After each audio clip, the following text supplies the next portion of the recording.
If you're a Cowboys fan, you already know how quickly the offseason can turn into a roller coaster of rumors, roster moves, and decisions that feel like they will define the next season. Right now, I want to look at the Cowboys roster from a very specific angle. Not just what the team needs long-term, but what the roster actually looks like as we sit today, with free agency looming and draft talk already heating up. And the truth is, a lot of this list is going to change between now and the time the ink dries on free agent deals, because assumptions can get you in trouble. You can assume someone comes back, but until it's official, it's still a question mark. So what I'm doing here is ranking needs based on the current situation, the contracts, and the reality of who is actually locked in and who is not. At the bottom of the list, at number 10, is quarterback. It's not a long-term need, and it's not even really a pressing short-term one, because the Cowboys are committed to Dak Prescott as the starter. The real question is what happens behind him. Joe Milton is still in the picture as a developmental backup, and that's fine.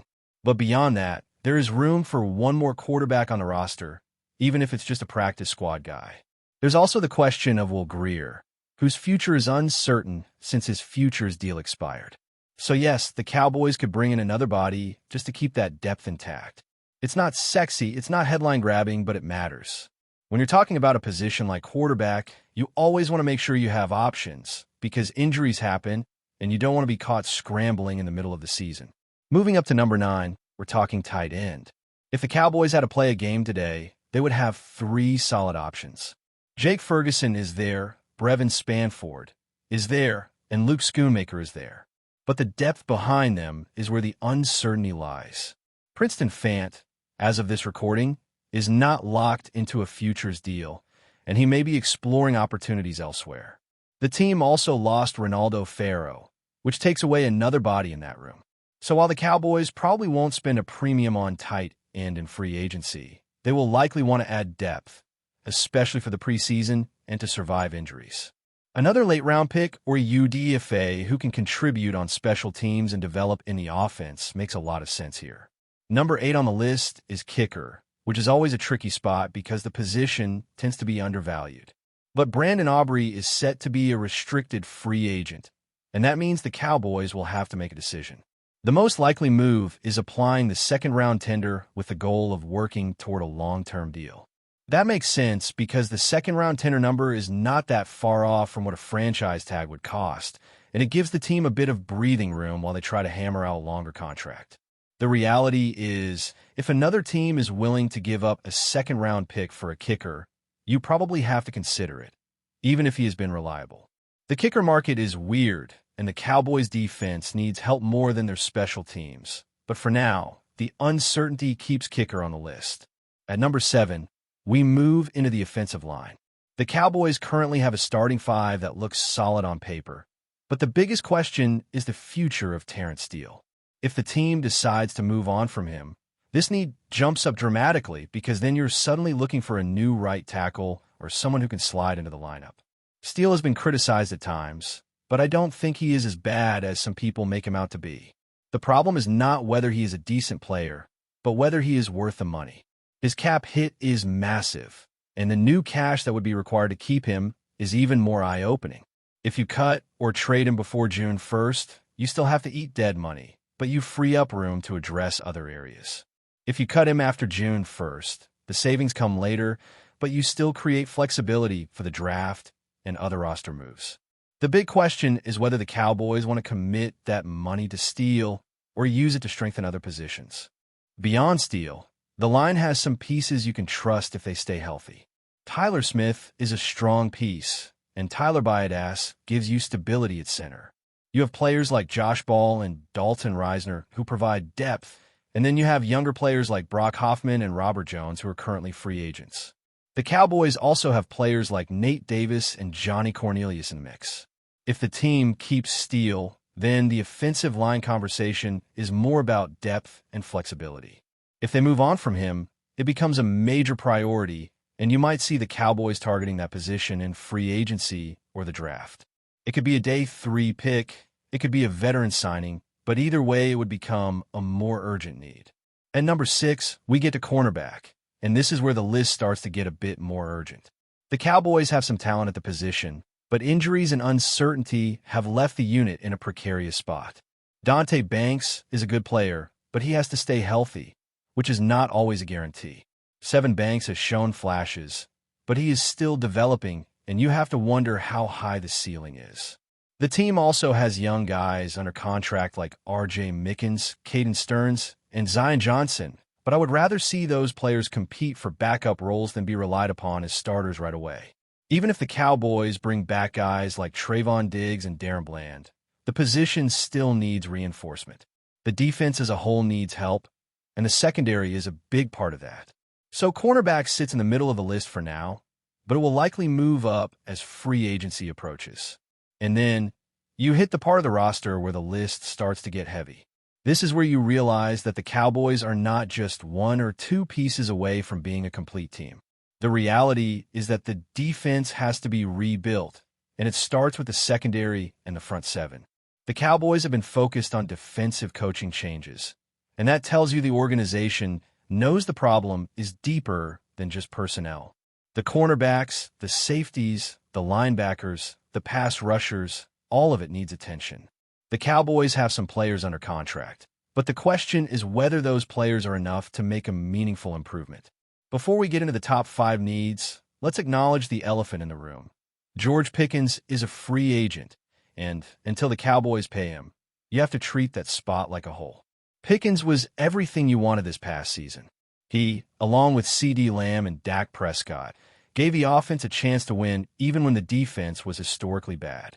If the Cowboys bring him back, then the need at wide receiver drops significantly. But until that is official, you have to assume there is a gap there.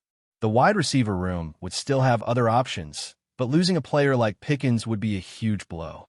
The Cowboys could also add a late-round receiver for depth, but the big focus should be locking him in and then addressing the bigger needs on defense. The Cowboys' offseason story really begins once you accept that the defense is the real issue, and not just because of a few bad games or a rough stretch. It is because the roster is built with holes in key spots, and the front office has to decide how aggressive they want to be in fixing it. The safety position, for example, is one of those areas where you can see the potential to improve dramatically, but you also see how the team has been dragging its feet. Right now, the Cowboys have a few safeties under contract, but the overall talent level is not where it needs to be if they want to be a top defense. There are veterans like Malik Hooker who can still play, but his health has been a concern. You have guys like Elijah Molden, Marcel Harris, and even some younger pieces, but the fact remains that the starting job at safety should be an impact position, not something you hope develops over time. The Cowboys need at least one new starter in the secondary, someone who can cover, tackle, and make plays. If they don't get that, the defense is going to struggle no matter who is calling the plays. Then there is the running back room, which is another position that looks like it could shift dramatically once the offseason moves start happening. The Cowboys have some talented backs under contract, but their top 2 options from last season are both set to hit free agency. Javonte Williams and Malik Davis have shown they can be effective in this offense, and the Cowboys have indicated that they want to bring Williams back. If they do, that changes the entire landscape of the roster because running back would no longer be a major need. But if Williams walks, then you suddenly have a real question mark at the position. The Cowboys have Jaden Tolbert, Hunch Lipke, Phil Maffa, and Israel Abanikanda, but those are not proven top-end starters. If the team is forced to replace Williams, they will need to either find a free agent or draft someone who can carry the load. And if they bring Williams back, the focus shifts back to the defense, which is where it should be anyway. The linebacker spot is another area that has been under scrutiny for a while, and this offseason it feels like the Cowboys have to make a real decision. Last season, the linebacker group was inconsistent at best. Some players showed flashes, but injuries and lack of production were constant themes. The biggest issue is that the Cowboys do not have a clear, reliable starter in the middle. You have players like Marlon Mack, who has had his moments, but he has also been injured and inconsistent. You have guys like Sam Williams, who can make plays, but you cannot build a defense around that kind of uncertainty. The team needs 2 starting caliber linebackers, not one, and certainly not a group of players who might be fine as backups. The Cowboys have to decide whether to draft a linebacker early, sign a veteran, or both. If they do not, The defense will remain vulnerable against the run and in the intermediate passing game, which is where opponents exposed them last season. The reality is that the Cowboys' defensive issues are not limited to one position group. The pass rush is the biggest and most glaring hole on the roster, and it sits at the top of the need list for a reason. Right now, the Cowboys have only a handful of pass rushers under contract, and the group simply did not get enough pressure last season. There's no way to sugarcoat it. If you do not have a consistent edge presence, you're going to struggle. Quarterbacks will sit in the pocket, find their reads, and dissect your defense. The Cowboys need someone who can consistently win one-on-one matchups, someone who can create chaos, force turnovers, and change the way opponents game plan. The team has to decide whether to bring back some of their former pass rushers or to go out and find new pieces in free agency and the draft. Either way, you cannot go into next season with the same group and expect different results. But before we continue, don't forget to subscribe to our channel and give this video a like. Your support helps us keep bringing you the latest updates on the Dallas Cowboys. Feel free to share your thoughts on the news in the comments as well. In a move that has sent shockwaves across the NFL, rumors are swirling that the Dallas Cowboys have secured not one, but two superstar signings, igniting speculation about the team's ambitions for the upcoming season. Sources close to ESPN suggest that negotiations have been quietly progressing behind the scenes, and while official confirmation remains pending, the league and fans alike are abuzz with the possibilities. Insiders hint that these acquisitions could fundamentally alter the Cowboys' offensive and defensive dynamics. The identities of the players remain closely guarded, but chatter points to two athletes whose reputations and skill sets would instantly elevate any roster. If these reports hold true, Dallas could be positioning itself as a dominant force, capable of challenging perennial powerhouses in ways few anticipated. The excitement is palpable among fans, many of whom have taken to social media to speculate on who the new stars might be. Rumors range from high-profile quarterbacks to versatile playmakers, with analysts debating how such talent could mesh with the existing squad.